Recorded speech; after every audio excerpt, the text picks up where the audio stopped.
যে আল্লাহর phone number কত জানেন? আমরা সবাই জানি না। আল্লাহর ফোন নাম্বার হচ্ছে 2। আসসালামু আলাইকুম ওয়া রাহমাতুল্লাহি ওয়া বারাকাতুহু।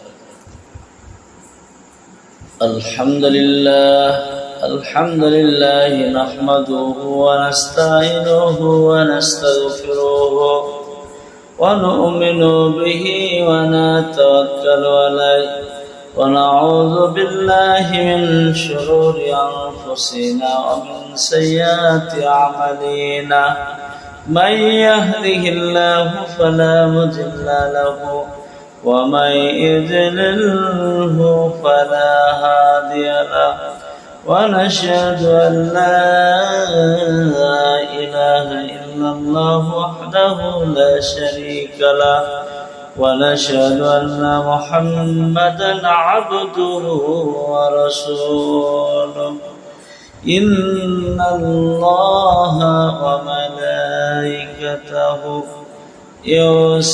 يصلون على النبي يا أيها الذين آمنوا صلوا عليه وسلموا تسليما صلى الله عليه وسلم. فقد قال الله تعالى في القرآن المجيد والفرقان الحميد أعوذ بالله من الشيطان الرجيم بسم الله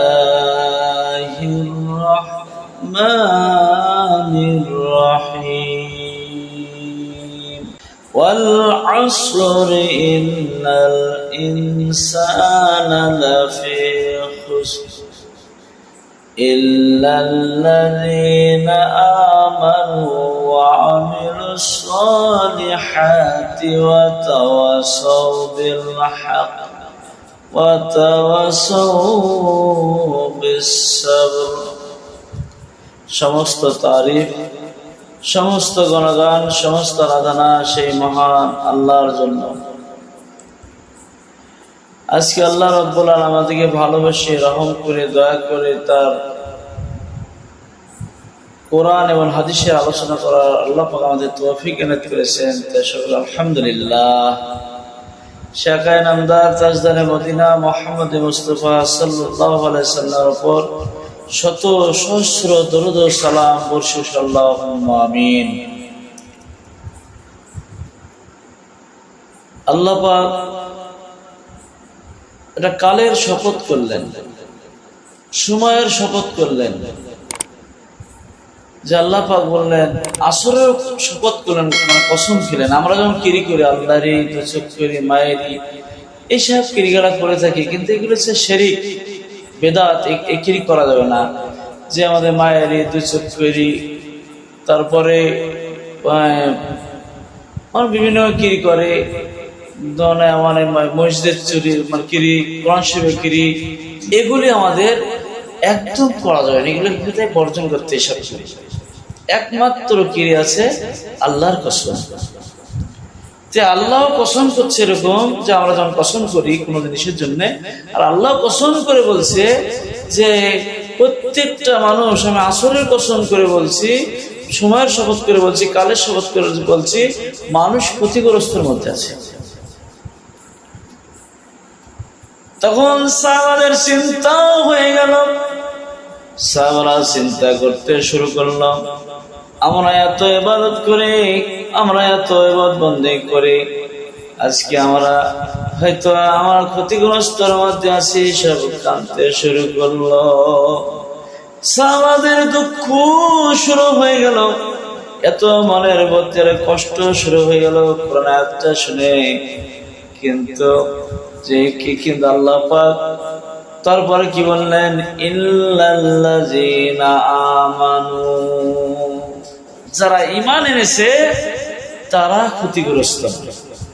তখন সাহাবারা তৃপ্তি পেল, একটা সুস্থি পেল, আনন্দ পেল যে সত্যি আমরা ঈমান এনেছি, আমাদের মানে কোনো আমরা ক্ষতিগ্রস্ত নয়,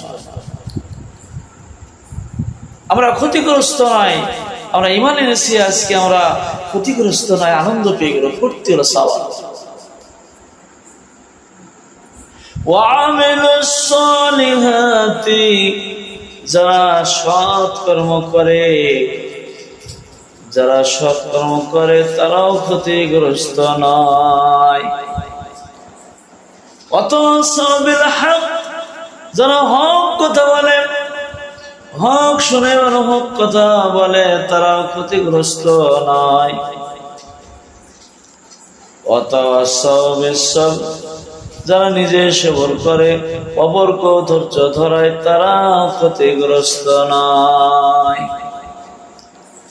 আল্লাহ পাক বলেন ইন্নাল্লাহা মা'আস সাবিরিন,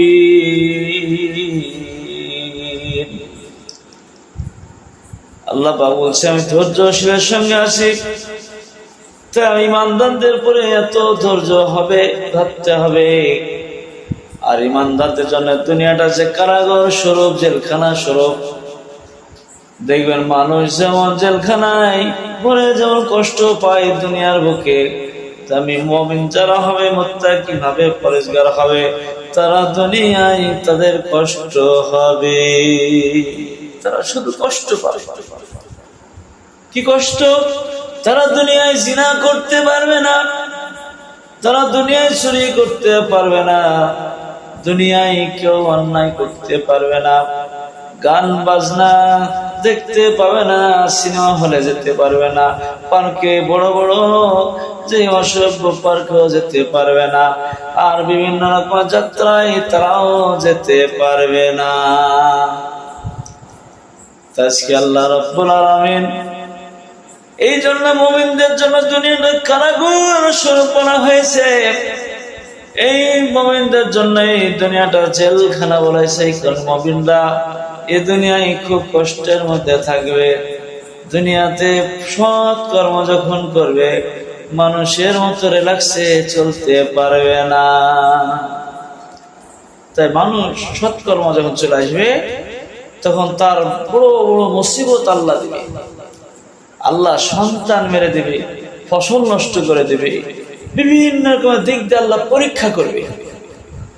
যদি কোনো ফসল নষ্ট করে দেয়, তখন আমরা বলি যে আল্লাহ আমাদের হয়তো দেখতে পাচ্ছি না। আল্লাহ দেখতে পাচ্ছে। আল্লাহ যা কিছু করে ভালাইয়ের জন্যকারী, এর মধ্যে কোনো ভালাই আছে। এই জন্য মুমিনদেরকে আল্লাহ অনেক তাকলিফ, অনেক কষ্ট দিতে থাকে। যে আল্লাহকে এরা ভুলছে না, এরা আল্লাহকে চিনতে পারছে না, আল্লাহকে ভুলে যাচ্ছে, সেটা আল্লাহ পরীক্ষা করে। ছেলে মৃত্যুবরণ করে দেয়, ফসল নষ্ট করে দেয়, তারপরে দুনিয়ায় সন্তান অসুখ বিসুখ দেয়, নিজের অসুখ বিসুখ দিবে, আর বান্দার অসুখ বিসুখ দিয়ে আল্লাহ পরীক্ষা করবে যে আল্লাহ পরে কতটা তার ধৈর্য সহিষ্ণু আছে আর কত রকম সবর আছে, সেটা আল্লাহ পরীক্ষা করে দেখে আল্লাহর বান্দাদেরকে। তাই আমরা যদি আল্লাহর বান্দা হই, তাই আমাদেরকে আল্লাহর কাছে ধৈর্য সবর এটা আমাদের রাখতে হবে। যদি ধৈর্য রাখতে পারি, তাহলে আমাদের নামাজ পড়তে হলে ধৈর্য দরকার, আস্তে আস্তে নামাজ পড়তে হবে। এটা কোনো কাজ করলে ধৈর্য সবরের দরকার, কোনো মানুষের কোনো হেল্প করলে ধৈর্য সবরের দরকার। আজকে আপনি কাজ করবেন, সেটাও ধৈর্য সবরের দরকার। তাই ধৈর্য ছাড়া কোনো কাজ হবে না। এই জন্য আল্লাহ পাক বলছে ইন্নাল্লাহা মা'আস সাবিরিন, আল্লাহ পাক বলছে আমি ধৈর্যশীলকে আমি ভালোবাসি। যাদের ধৈর্য আছে তারা, আমি যদি গাল দিই সে আর গাল দিবে না, আমি যদি একজনকে মারি সে আমাকে মারবে না, আমি যদি তাকে অন্যায় অত্যাচার কথা বলি সে আমাকে প্রতিবাদ করবে না। যাদের ধৈর্য আছে, সবর আছে, এই জন্য অন্যায় দেখলে আমাদের প্রতিবাদ করতে হবে। যে আমাদের অন্যায় করবে আমরা মাথা পেতে আমরা শেষে যত নয়, মানুষের রাস্তায় অন্যায় দেখলে সে অন্যায়ের প্রতিবাদ করতে হবে। যদি প্রতিবাদ না করতে পারি, আমাদেরকে মুখের দ্বারায় তাকে বোঝাতে হবে। আর যদি বোঝাতেও না পারি, সেটা ঘৃণা করতে হবে। আর যদি ঘৃণা করি, তাহলে জানতে হবে আমাদের একটা নিম্ন শ্রেণী, আমাদের ঈমান সর্বনিম্ন ঈমান। এই ঈমানে জান্নাত পাওয়া যাবে না। ঈমান আমাদের সবার আছে। যদি বলা যায় ভাই এক গ্লাস পানি আনো তো, আমি বললাম এক গ্লাস পানি দাও, এই পানিটা ফেলে দাও। তাকে যদি জিজ্ঞাসা করা যায় গ্লাসে ভাই পানি আছে, সে হলো পানি নাই, আমি ফেলে দিলাম। কিন্তু পানি আছে, 2 ফোঁটা হোক 5 ফোঁটা হোক পানি আছে, কিন্তু ওই পানিতে ওই পানিতে না হবে আমাদের গোসল করা, না হবে আমাদের কোনো ওযু করা, না আমাদের পিপাসা মিটবে। এজন্য ঈমান আছে আমাদের, ওই ঈমানের দ্বারাই কোনো কাজ হবে না, আমাদের ঈমানের দ্বারা জান্নাত পাওয়া যাবে না। ঈমান আমাদের আছে, সেই ঈমানে জান্নাত নিয়ে যেতে পারবে না। যদি 9 ভোল্ট থাকে কারেন্টে, সেই কারেন্টটা যদি 9 ভোল্ট থাকে, ওই 9 ভোল্ট কারেন্টে যদি আপনি পড়তে যান, পড়তে পারবে না, খাবার খেতে পারবে না, কিছুই যেমন কাজ হয় না দুনিয়ায়। ওই 9 ভোল্ট যদি ঈমান থাকে আমাদের, ওই ঈমানের দ্বারাই আমাদের জান্নাতে নিয়ে যেতে পারবে না। ওই ঈমান হচ্ছে দুনিয়া কম্পালসারি, আর ঈমান আমাদের টাকা দুনিয়া যেমন কম্পালসারি, আর ঈমান হচ্ছে আমাদের কাল কিয়ামতের দিনে কম্পালসারি। যার ঈমান আছে সে দুনিয়ায় মানে আখিরাতে সেখানে বাঁচতে পারবে, আর এই দুনিয়ায় যার টাকা আছে সে দুনিয়ায় সে বাঁচতে পারবে। এই জন্য দুনিয়ায় হচ্ছে টাকা কম্পালসারি, আর পরজগতে হচ্ছে ঈমান কম্পালসারি। তার ঈমান আমাদেরকে তৈরি করতে এইভাবে যে আল্লাহর সাথে কানেকশন নিতে হবে। যে কানেকশনটা কেমন নিতে হবে? এই ঘরে আমরা কত ফ্যান লাগাইছি, দামি দামি হ্যাভেলসের, যদি তারও লাগাই, যদি আমরা ওই এত সুন্দর ফ্যান বাল্ব সব লাগিয়েছি, লাগানোর পর যদি কালেকশনটা যদি পোল থেকে সঠিক তারে যদি না নেই, তাহলে আমার এসব ফ্যানের হ্যাভেলসের তারের কোনো কাজ না, একটু জ্বলবে না, ফ্যানও ঘুরবে না, যতই দামি হোক না কেন। তাই আমাদের কানেকশন নিতে হবে ওই কারেন্টের পোলে। যতক্ষণ পোলে আমি কানেকশন না নেব, ততক্ষণ পর্যন্ত আমার এই ঘরের কোনো মূল্য নাই, ফ্যানের বাল্বের। তাই আল্লাহর সাথে আমাদের কানেকশন হতে হবে, আল্লাহর সাথে ঈমান আনতে হবে। দুনিয়াটা আল্লাহ তৈরি করে সৃষ্টি করেছে, আজ আমাকে দুনিয়ায় থেকে আবার বিদায় নিতে হবে আল্লাহ পাক। এই জন্য আল্লাহ পাক বলছে, আমানতু বিল্লাহি ওয়া মালাইকাতিহি ওয়া কুতুবিহি ওয়া রাসূলিহি ওয়া ইয়াউমিল আখিরি ওয়াল কদরি খাইরি ওয়া শাররি মিনাল্লাহি তাআলাল বাসি ওয়া দাল মাউত।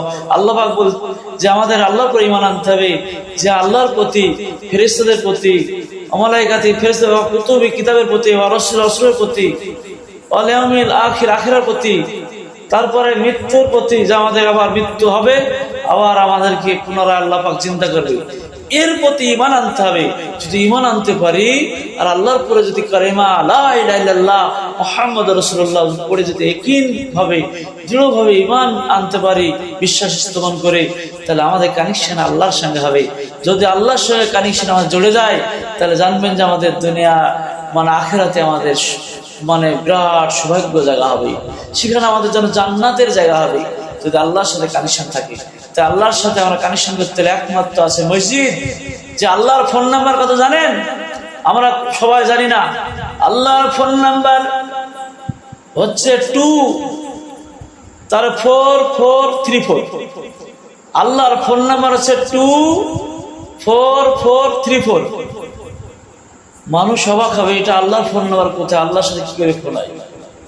আল্লাহর সাথে ফোন হবে, সাক্ষাৎ হবে, দেখা, আল্লাহর সঙ্গে দিদার হবে একমাত্র 2 মানে হচ্ছে ফজরের 2 রাকাত ফরজ নামাজ, আর 4 হচ্ছে জোহরের 4 রাকাত ফরজ নামাজ, আসরের 4 রাকাত ফরজ হচ্ছে ওটা 4, আর মাগরিবের 3 রাকাত ফরজ হচ্ছে ওটা হচ্ছে 3, এশার 4 রাকাত ফরজ হচ্ছে 4। এই জন্য বললাম 24434 এটা আল্লাহর ফোন নাম্বার। এরকম 5 টাইম যদি আমরা নামাজ পড়ি, এই ফোন নাম্বার গুলি আমাদের আল্লাহর কাছে লেগে যাবে। আল্লাহ রাসূল বলেছেন, মুজাসসালাতু মিরাজুল মুমিনিন, তোমাদের নামাজ হচ্ছে মিরাজ স্বরূপ। আল্লাহর সাথে নামাজ পড়লে সাক্ষাৎ হয়, দিদার হয়। আমরা যেন প্রত্যেকে 5 ওয়াক্ত নামাজ পড়বো, আল্লাহর সাথে কানেকশন রাখবো, ঈমান এনে আল্লাহর কাছে আমরা মানে তওবাতিল্লাহ, যত রকমের গুনাহ করেছি সব মাফ চেয়ে নিব, নিষ্পাপ হয়ে যাব। আল্লাহ পাক যেন আপনাদের আমাদের সকলের গুনাহ খাতা মাফ করে, আর আমরা 5 ওয়াক্ত নামাজ পড়তে পারি সেই তৌফিক দান করুন। আল্লাহুম্মা আমিন। ওয়া মালিল্লাল বালাগ। আসসালামু আলাইকুম ওয়া রাহমাতুল্লাহি ওয়া বারাকাতুহু।